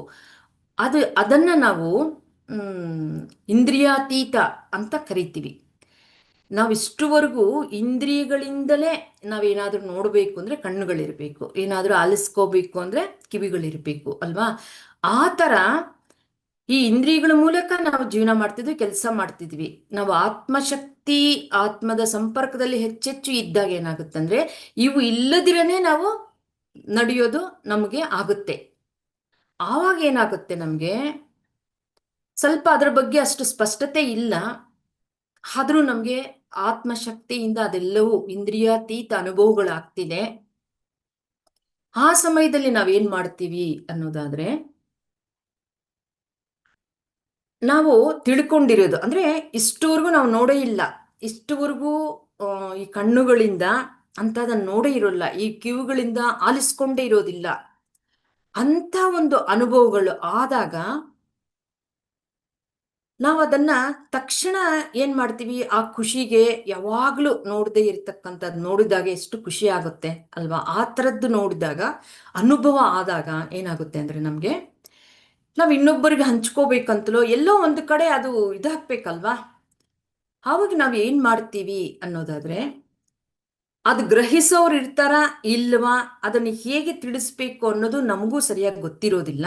ಹೇಗೋ ಅದನ್ನ ಆ ಒಂದು ಕ್ಯೂರಿಯಾಸಿಟಿ ಅಂತೀವಲ್ವಾ, ಎಲ್ಲರೂ ಓ ಮನುಷ್ಯನಲ್ಲಿ ಈ ಥರನೂ ಇದೆಯಾ, ಈ ಥರ ನಾವು ಇಷ್ಟುವರೆಗೂ ಕಣ್ಣಿಂದ ನೋಡೋದೆ ಅಂತ ಅನ್ಕೊಂಡಿದ್ವಲ್ವಾ, ಕಣ್ಣು ಇಲ್ಲದಿರನು ನೋಡೋದಕ್ಕೆ, ಮತ್ತೆ ಈ ಲೋಕದಲ್ಲಿರೋದು ಮಾತ್ರ ಭೂಲೋಕದಲ್ಲಿರೋದು ಮಾತ್ರ ನೋಡೋಕ್ಕೆ, ಈ ಥರ ಎಷ್ಟೋ ಇದೆ, ಏನೋ ನೋಡ್ಬೋದು, ಇಷ್ಟೆಲ್ಲ ನೋಡ್ಬೋದು ಅನ್ನೋ ಒಂದು ಆ ಕ್ಯೂರಿಯಾಸಿಟಿಯಿಂದ ಏನು ಮಾಡ್ತೀವಿ ನಾವು, ಈ ಥರದ್ದು ಇದೆ ಅಂತ ಹಂಚ್ಕೊಳ್ಳೋ ಪ್ರಯತ್ನ ಮಾಡ್ತೀವಿ, ಅದನ್ನು ವ್ಯಕ್ತಪಡಿಸ್ತೀವಿ ನಾವು ಎಲ್ಲರಿಗೂ. ಆ ವ್ಯಕ್ತಪಡಿಸೋ ಸಮಯದಲ್ಲಿ ಏನು ಮಾಡ್ತೀವಿ ಅಂದರೆ, ಈ ಸಾಮಾನ್ಯ ಜ್ಞಾನ ಅನ್ನೋದನ್ನ ಬಿಟ್ಬಿಡ್ತೀವಿ ನಾವು. ಅವಾಗ ಯಾರಿಗೋ ಅರ್ಥ ಆಗೋರ ಅರ್ಥ ಆಗದಿರೋರ, ನಾನು ಏನು ಹೇಳ್ತಿದ್ದೀನಿ ಅದು ಆಸ್ ಇಟ್ ಈಸ್ ಹೇಳ್ತಿದ್ದೀನಾ, ಇಲ್ಲ ಏನಾದರೂ ಅದು ಆದ ನಂತರ ಇನ್ನೇನಾದರೂ ಆ್ಯಡ್ ಆನ್ ಆಗಿದೆಯಾ ಅನ್ನೋ ಒಂದು ಅರಿವು ಇಲ್ಲದಿರ ನಾವು ತಿಳಿಸ್ತಾ ಹೋಗ್ತೀವಲ್ವಾ, ಅಲ್ಲಿ ನಮಗೆ ಕಷ್ಟ ಆಗುತ್ತೆ. ಈ ಒಂದು ಜೀವನಕ್ಕೆ, ದೇಹದಿಂದ ಮಾಡೋದಕ್ಕೆ, ಇದಕ್ಕೆ ಒಂದು ಉದಾಹರಣೆ ಹೇಳೋದಾದ್ರೆ ಅರ್ಥ ನಮಗೆ ಸ್ಪಷ್ಟತೆ ಇದರಲ್ಲಿ ಇದು ಹೇಗೆ ಅಂತ, ಒಬ್ಬರು ಧ್ಯಾನಿಗಳೇ, ಆನಾಪಾನಸತಿ ಧ್ಯಾನಿಗಳೇ ತುಂಬಾ ಸಾಧನೆ ಮಾಡ್ತಾರೆ. ಆದರೆ ಅವ್ರಿಗೆ ಈ ತರ ಕೆಲವು ಅನುಭವಗಳೆಲ್ಲ ಆಗಿದೆ, ತುಂಬಾ ಆಗಿದೆ ಅವ್ರಿಗೆ. ಅಂದ್ರೆ ಬೇರೆ ಲೋಕಗಳದ್ದಾಗ್ಬೋದು, ಅವ್ರ ಮನೆಯಲ್ಲೇ ಇದ್ದು, ಈಗ ನಾನು ಇಲ್ಲಿದ್ದೀನಲ್ವಾ, ನಾವು ಈಗ ಝೂಮ್ ಸೆಷನ್ ಅಲ್ಲಿ ಒಬ್ಬರೊಬ್ಬರು ನೋಡ್ಕೊಂತೀವಿ ವಿಡಿಯೋ ಆನ್ ಮಾಡಿದ್ರೆ, ಆ ಥರ ಅಲ್ಲ. ಅವರು ಎಲ್ಲೇ ಇದ್ರು ಇನ್ನೊಬ್ರು ನೋಡಬೇಕು ಅಂದ್ರೆ ನೋಡ್ತಾರೆ. ಅವರು ಈ ಕಣ್ಣುಗಳಿಂದ ಹೇಗೆ ನೋಡಿ ನಾವು ಕ್ಲಾರಿಫೈ ಮಾಡ್ಕೊಂಡ್ರೆ ಅದೇ ತರ ಇರುತ್ತೆ, ಆ ತರ ಅವ್ರದ್ದು. ಅಂದ್ರೆ ESP ಅಂತೀವಲ್ವಾ, ಈ ತರ ಅನುಭವಗಳು ಆ ಧ್ಯಾನ ಶಕ್ತಿಯಿಂದ, ಆತ್ಮಶಕ್ತಿಯಿಂದ ಅವ್ರು ಏನ್ ಮಾಡುತ್ತಾ ಬಂದ್ರು ಅಂದ್ರೆ, ಓ ಈ ತರ ಇದೆಯಲ್ಲ, ಎಲ್ಲರಿಗೂ ಸಿಗಲಿ, ಇಂಥದ್ದು ಇಲ್ಲೂ ಸಿಗಲ್ವಲ್ಲ ಅಂತ ಎಲ್ಲರಿಗೂ ಅವರು ಅಪಾರ್ಟ್ಮೆಂಟ್ ಅಲ್ಲಿರೋರ್ಗು, ಬೇರೆಯವ್ರಿಗೂ, ಮನೆಗೆ ಬರೋವರ್ಗು, ನೆಂಟರಿಗೂ ಎಲ್ಲ ಯಾರು ಫೋನ್ ಬಂದ್ರು ಇದ್ರ ಬಗ್ಗೆ ಹೇಳೋದು, ಧ್ಯಾನ ಮಾಡಿ ಈ ಥರವೆಲ್ಲ ಸಿಗುತ್ತೆ ಅಂತ ಹೇಳೋದು, ಈ ತರ ಮಾಡ್ತಾ ಮಾಡ್ತಾ ಬಂದಿದಾಗ ಅವ್ರ ಮನೆಯಲ್ಲಿರೋರಿಗೆ ತುಂಬಾ ಕಷ್ಟ ಆಯಿತು ಅದು.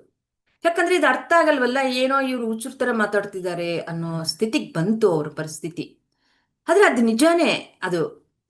ಅವಾಗ ಏನಾಯ್ತು ಅಂದ್ರೆ, ಅವ್ರ ಪರಿಸ್ಥಿತಿ ಹೇಗ್ ಬಂತು ಅಂದ್ರೆ, ಅವ್ರನ್ನ ಈಗ ಯಾರ ಹತ್ರ ಫೋನ್ ಮಾತಾಡಕ್ ಬಿಡಲ್ಲ, ಮತ್ತೆ ಎಲ್ಲೂನು ಹೊರಗಡೆ ಯಾರ ಕಾಂಟ್ಯಾಕ್ಟ್ಗೂ ಬಿಡಲ್ಲ. ಮನೆಯಲ್ಲಿರೋ ಮಗ, ಬೇಡಮ್ಮ ನಿನ್ ಸವಾಸ ಸಾಕು, ನೀನ್ ಏನ್ ಮಾಡ್ಕೊಂತೀಯ ನಿನ್ ರೂಮಲ್ಲಿ ನೀನ್ ಮಾಡ್ಕೋ ಅಷ್ಟೇ, ಇನ್ನೂ ಬೇಕು ಅಂದ್ರೆ ಯಾವಾಗ್ಲೂ ಅದೇ ಮಾಡ್ತಿರ್ಬೋದು, ಸುಮ್ಮನಿರು ನೀನಷ್ಟೇ ಅಂತ ಆ ತರ ರೆಸ್ಟ್ರಿಕ್ಷನ್ ಮಾಡ್ಬಿಟ್ರು ಮನೆಯಲ್ಲಿ. ಇಲ್ಲಿ ಸ್ಪಷ್ಟತೆ ಸಿಕ್ಕಿಲ್ಲ, ಇದು ಹೇಗಾಗ್ತಿದೆ ಏನಾಗ್ತಿದೆ ಅನ್ನೋದು, ಇದು ಸಹಜತೆ ಅನ್ನೋದು ಗೊತ್ತಾಗ್ಲಿಲ್ಲ. ಸಹಜತೆ ಇದು ಅಂತ ಗೊತ್ತಾದಾಗ ನಾವು ಆತ್ಮದ ಕಡೆ ಸಂಪರ್ಕದಲ್ಲಿ ಹೆಚ್ಚು ಹೆಚ್ಚಿದ್ದಾಗ ಆ ಆತ್ಮಶಕ್ತಿ, ಆ ಒಂದು ಜ್ಞಾನದಿಂದ, ಆ ಅರಿವಿನಿಂದ ಈ ಥರವೆಲ್ಲವೂ ಇಂದ್ರಿಯಾತೀತವಾಗಿರೋದನ್ನ ನಾವು ಪಡ್ಕೊಂತೀವಿ, ಇದು ಸಹಜ ಅನ್ನೋದು ಅವ್ರಿಗೆ ಗೊತ್ತಾಗ್ಲಿಲ್ಲ. ಈಗ ನಾವು AC ಯಲ್ಲಿದ್ದಾಗ, ಇಷ್ಟುವರೆಗೂ AC ಯಲ್ಲೇ ಆ ಪರಿಚಯ ಇಲ್ಲ ಅಂದಾಗ, AC ಅಭ್ಯಾಸ ಆಯ್ತು ಅಂದ್ರೆ ಏನ್ ಅನ್ಕೊಂತೀವಿ, ಅದೇನ್ ಪ್ರತ್ಯೇಕತೆ ಅಂತ ಅನ್ಸುತ್ತ ನಮ್ಗೆ. AC ಅಂದ ತಕ್ಷಣನೇ ಕೂಲ್ ಆಗಿರುತ್ತೆ, ಅದರ ನೇಚರ್ ಅದು ಏನಿದೆ ಅಂತೀವಿ. ಅದೇ ತರ ನಾವು ಚಳಿ ಆಗ್ತಿದೆ ಅಂದ್ರೆ ಬಿಸಿಲಿಗೆ, ಸೂರ್ಯ ಇರೋ ಕಡೆ ಹೋಗ್ತೀವಿ, ಅಲ್ಲಿ ಇರ್ತೀವಿ ಅಂದ್ರೆ ದೇಹ ಬಿಸಿ ಆಯ್ತು ಅಂತ ಏನಾದ್ರೂ ಪ್ರತ್ಯೇಕವಾಗಿ ಹೇಳ್ಕೊಂತೀವ? ಅಯ್ಯೋ ಸೂರ್ಯ ಇದ್ಮೇಲೆ, ಸೂರ್ಯನ ಕಿರಣಗಳು ಬಿದ್ಮೇಲೆ ಅದು ಬಿಸಿ ಆಗೇ ಆಗುತ್ತೆ, ಚಳಿ ಹೋಗುತ್ತೆ ಅಂತೀವಲ್ವಾ. ಆ ತರ ಸಹಜವಾಗಿ ತಗೊಳ್ಳಿಲ್ಲ ಅವರು, ಇದೇನೋ ವಿಶೇಷತೆ ಅಂತ ತಗೊಂಡ್ರು. ಹಾಗಾಗಿ ನಾವು ಧ್ಯಾನ ಮಾಡ್ತಿದ್ರು, ಜ್ಞಾನ ಬಂದಿದ್ರು, ಆತ್ಮದ ಬಗ್ಗೆ ಸಂಪರ್ಕದಲ್ಲಿ ಇದ್ದಾಗ, ಹೆಚ್ಚೆಚ್ಚಿದ್ದಾಗ ಈ ಥರವಾದ್ರು ಸಹ ಅದು ಸಹಜ. ಈಗ ನಾವು ಒಬ್ಬ ತುಂಬಾ ಮಾತಾಡ್ತಾ ಇರೋರು ಜೊತೆಯಲ್ಲೇ ಇದ್ದಾಗ ಇಟ್ಕೊಳ್ಳಿ, ನಾವೆಷ್ಟು ಕಡಿಮೆ ಮಾತಾಡೋರಿದ್ರೂ ಸಹ ಅವ್ರ ಸಂಪರ್ಕದಲ್ಲಿ ಇದ್ದು ಇದ್ದು ಏನಾಗುತ್ತೆ, ನಮ್ಮ ಮಾತುಗಳು ಜಾಸ್ತಿ ಆಗ್ಬಿಡುತ್ತಲ್ವಾ. ಅದೇ ತರಹ ಆತ್ಮದ ಸಂಪರ್ಕದಲ್ಲಿ ಅಂದ್ರೆ ಈ ಮನಸ್ಸು ಬುದ್ಧಿ ಕಡಿಮೆ ಆಗ್ತಾ ಆಗ್ತಾ ಆ ಒಂದು ಆತ್ಮದ ಸಂಪರ್ಕದಲ್ಲಿ ಇರೋದು ಜಾಸ್ತಿ ಆದಾಗ ಸಹಜ ಅಂಥವೆಲ್ಲ ಆಗೋದು ಅನ್ನೋದು ಗೊತ್ತಾಗ್ಲಿಲ್ಲ. ಈ ತರ ಮಾಡಿದಾಗ ಏನಾಯ್ತು, ಈ ತರ ತುಂಬಾ ಎಲ್ಲೂ ಧ್ಯಾನ ಕ್ಲಾಸ್ಗಳಿಗಾಗ್ಲಿ, ಎಲ್ಲೂ ಯಾರಿಗಾದ್ರೂ ಫೋನ್ ಮಾಡಿದ್ರು ಸಹ, ಯಾರಿಗೆ ಫೋನ್ ಮಾತಾಡ್ತಿದೀಯಾ, ಯಾರು, ಏನು, ಇಷ್ಟೊತ್ತು ಮಾತಾಡೋದೇನಿದೆ ಕೆಲಸ ಅನ್ನೋ ಒಂದು ಪರಿಸ್ಥಿತಿ. ಇಲ್ಲಿ ಯಾಕೆ ಬಂತು ಈ ಪರಿಸ್ಥಿತಿ? ಅನ್ನೋದಾದ್ರೆ, ಸಹಜತೆ ಅನ್ನೋದು ಈ ಆತ್ಮದ ಪ್ರಯಾಣದಲ್ಲಿ ಗೊತ್ತಾಗ್ಲಿಲ್ಲ. ಇನ್ನೊಂದು ಬಂದಿರೋದನ್ನ ಈ ಸಾಮಾನ್ಯ ಜ್ಞಾನ ಅಂದ್ರೆ ನಮ್ಮ ವ್ಯವಹಾರದಲ್ಲಿ ಹೇಗೆ ನಮ್ಮ ಸಾಮಾನ್ಯರ ಜೊತೆ ಅದನ್ನ ನಾವು ಏನು ಓಪನ್ ಅಪ್ ಆಗ್ಬೇಕು, ಅದನ್ನ ಹೇಗೆ ಅದು ವ್ಯಕ್ತಪಡಿಸ್ಬೇಕು ಅನ್ನೋದು ಗೊತ್ತಾಗ್ಲಿಲ್ಲ. ಅಂದ್ರೆ ಅವ್ರಿಗೆ ಬುದ್ಧಿಜ್ಞಾನ ಇಲ್ವ ಅಂದ್ರೆ ಇದೆ. ಆ ಮಹಿಳೆ ಹೇಗೆ ಅಂದ್ರೆ ಆ ಮನೆಯಲ್ಲೆಲ್ಲ ಅವರ ಒಂದು ಕುಟುಂಬ ಸದಸ್ಯರು ಹಲವಾರು ಕುಟುಂಬಗಳಿಗೆ ಮಾರ್ಗದರ್ಶನ ಕೊಟ್ಟು ಎಲ್ಲರನ್ನು ಒಂದು ಉನ್ನತ, ಒಂದು ಆರ್ಥಿಕವಾಗಿ ವಿದ್ಯಾಭ್ಯಾಸದಲ್ಲಾಗ್ಬೋದು ಎಲ್ಲ ಅವರು ಇವರು ಬಳಗ ಯಾರಿದಾರೋ ಅವರೆಲ್ಲರಿಗೂ ಯಾರಿಗೆ ಓದೋದಕ್ಕೆ ಆಗೋದಿಲ್ವೋ ಅಂದ್ರೆ ಆ ಸ್ಥಿತಿ ಇಲ್ವೋ ಎಲ್ಲರನ್ನು ಓದಿಸಿ, ಅಂದ್ರೆ ಅಷ್ಟು ಅಂದ್ರೆ ವ್ಯವಹಾರದಲ್ಲಿ ಅಷ್ಟು ಬುದ್ಧಿವಂತಿಕೆಯಿಂದ ಜೀವನ ಮಾಡಿರ್ತಕ್ಕಂಥ ಆಕೆ ಹೀಗೆ ಯಾಕೆ ಆ ಒಂದು ಬುದ್ಧಿವಂತಿಕೆಯನ್ನ ಕಳ್ಕೊಂಡ್ಳು ಅನ್ನೋದು ಪ್ರಶ್ನೆ ಇಲ್ಲಿ. ಯಾಕೆ ಅಂದ್ರೆ ಈ ಸಾಮಾನ್ಯ ಜ್ಞಾನವನ್ನ, ವ್ಯವಹಾರ ಜ್ಞಾನವನ್ನ ಬಿಟ್ಬಿಟ್ಲು. ಅದು ಅವಶ್ಯಕತೆ ಇಲ್ಲ, ನಾನು ಆತ್ಮ ಜ್ಞಾನ ತಿಳ್ಕೊಂತಿದ್ದೀನಿ, ಈ ಕಡೆ ದಾರಿಯಲ್ಲಿ ಅದು ಅನಾವಶ್ಯಕತೆ ಇದೆ, ಅದು ಬೇಕಾಗಿಲ್ಲ ಅನ್ನೋದು ತಲೆಗೆ ತಂದ್ಕೊಂಡ್ಬಿಟ್ಟಿರೋದ್ರಿಂದ ಕಷ್ಟ ಆಯ್ತು. ಈ ಆತ್ಮ ಪ್ರಯಾಣ, ಆಧ್ಯಾತ್ಮಿಕತೆ ಅಂದ್ರೆ ನಮ್ಗೆ ಸ್ವತಂತ್ರ ಸಿಗೋದು. ಹೀಗೇನಾಯ್ತು, ಪರತಂತ್ರಲಾಗಿ ಇರುದ್ಲು, ಅಂದ್ರೆ ಇನ್ನೊಬ್ಬರ ಒಂದು ಕಂಟ್ರೋಲ್ ಅಲ್ಲಿ ಇರೋದಂಗಾಯ್ತು. ಯಾಕೆ ಈ ಎಲ್ಲವೂ ಇಂದ್ರಿಯಗಳಿಗೆ ಅತೀತವಾಗಿರ್ತಕ್ಕಂಥದ್ದೆಲ್ಲವೂ ಗೋಚರ ಆಗೋದು ಸಹಜ ಅನ್ನೋದು ಒಂದು ಗುರುತಿಸಿರ್ಲಿಲ್ಲ. ಇನ್ನೊಂದು, ತಾನು ಏನು ಹೊಂದಿದಾಳೋ ಅದನ್ನ ಇನ್ನೊಬ್ಬರಿಗೆ ಶೇರ್ ಮಾಡುವಾಗ ಹೇಗೆ ಅದನ್ನ ಶೇರ್ ಮಾಡಬೇಕು ಅನ್ನೋ ಒಂದು, ಆ ವ್ಯಕ್ತಿಗಳು ಹೇಗಿದಾರೋ ಅನ್ನೋ ಒಂದು, ಈ ಒಂದು ವ್ಯವಹಾರಿಕ ಜ್ಞಾನ ಅನ್ನೋದು ಇಲ್ಲದಿರೋದ್ರಿಂದ. ಹಾಗಾಗಿ ಇಲ್ಲಿ ತಿಳಿಸೋದೇನು ಅಂದ್ರೆ, ನಾವು ಧ್ಯಾನಿಗಳು ಅಂದ್ ಮಾತ್ರಕ್ಕೆ, ಆಧ್ಯಾತ್ಮಿಕ ಸಾಧನೆಯಲ್ಲಿ ಇದ್ದೀವಿ ಅಂದ್ ಮಾತ್ರಕ್ಕೆ ಆತ್ಮಜ್ಞಾನವೇ ಶ್ರೇಷ್ಠ. ನಮ್ಮ ದೈನಂದಿಕ ಜೀವನದಲ್ಲಿ ಇರ್ತಕ್ಕಂಥ ಒಂದು ಈ ಸಾಮಾನ್ಯ ಜ್ಞಾನ ಅನ್ನೋದು ಅನಾವಶ್ಯಕ ಅನ್ನೋದನ್ನ ಇಟ್ಕೋಬಾರ್ದು ಅನ್ನೋದು ಅದಕ್ಕೋಸ್ಕರ ಜ್ಞಾನ, ಆತ್ಮಜ್ಞಾನ ಅಂತ ತಿಳಿಸಿರೋದು ಸ್ನೇಹಿತರೆ. ಇವಾಗ ಎಡುತ್ತೀವಿ, ನಮ್ಮ ಪ್ರಯಾಣ ಏನು ಮುಂದಕ್ಕೆ ಸಾಕ್ಬೇಕು ನಮ್ಮ ಗುರಿ ಕಡೆ, ಆದ್ರೆ ಇಲ್ಲಿ ಆ ಹಾದಿಯಲ್ಲೂ ಹೋಗ್ತಿದೀವಿ. ಇಲ್ಲಿ ನಾವು ಇದಕ್ಕೆ ಬೇಕಿರೋದನ್ನ ಆದ್ಯತೆ, ಪ್ರಾಮುಖ್ಯತೆ ಅಲ್ಲಿ ಆ ಸಮಯದಲ್ಲಿ ಬೇಕಿದೆ, ಅದನ್ನ ನಾವು ಬಳಸ್ಕೊಂಡಿಲ್ಲ. ಅಂದ್ರೆ ಬುದ್ಧಿ ಇಲ್ಲದಿರೋರ ಆಕೆ ಇಲ್ಲ, ತುಂಬಾ ಜಾಣತನ ಇದೆ. ಆದ್ರೆ ಯಾಕೆ ಆ ಒಬ್ಬ ವ್ಯಕ್ತಿಯನ್ನ ನೋಡಿದ್ರೆ ಆಕೆ ಮಾಮೂಲಾಗೇನೆ ಸ್ಕ್ಯಾನ್ ಮಾಡಿಬಿಡ್ತಾಳೆ, ಓ ಇವ್ರು ಇಂಥವ್ರೆ, ಇಂಥ ನೇಚರ್ ಅವ್ರೆ ಅಂತ. ಈಗ ನಾವಿಲ್ಲಿ ಕೂತಿದ್ರು ಸಹ ನೀವು ಫೋನ್ ಮಾಡಿದಾಗ ಅವ್ರು ಯಾವಾಗಾದ್ರು, ಅಂದ್ರೆ ಮನೆಯಲ್ಲಿ ಅನುಕೂಲ ಇರೋದಿಲ್ವಲ್ಲ, ಯಾವಾಗಲೂ ಅವಕಾಶ ಇದ್ದಾಗ ಎಲ್ಲಾದ್ರೂ ಜರ್ನಿ ಮಾಡ್ತಿರೋವಾಗ, ಮನೆಯವರು ಜೊತೆಯಲ್ಲಿ ಇಲ್ದಿರುವಾಗ ಫೋನ್ ಮಾಡಿದಾಗ ನೀವು ಇವಾಗ ಫ್ರೀ ಇದ್ದೀರಲ್ಲ ಅಂತ ಕೇಳ್ತಾಳೆ. ನೀವು ಫ್ರೀ ಆಗಿದ್ದೀರಾ ಅನ್ನೋದು ಗೊತ್ತಾಯ್ತು, ಅದಕ್ಕೆ ಮಾತಾಡ್ತಿದ್ದೀನಿ ಅಂತ, ಅಂದ್ರೆ ಕನ್ಫರ್ಮೇಶನ್ ಕೇಳ್ತಾಳೆ.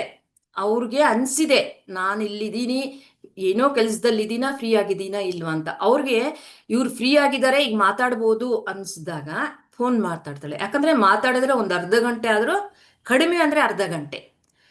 ಆ ಥರ ಇದ್ದಾಗ ತೊಂದರೆ ಆಗ್ಬಾರ್ದು ಅನ್ನೋದು ಅವರಿದು.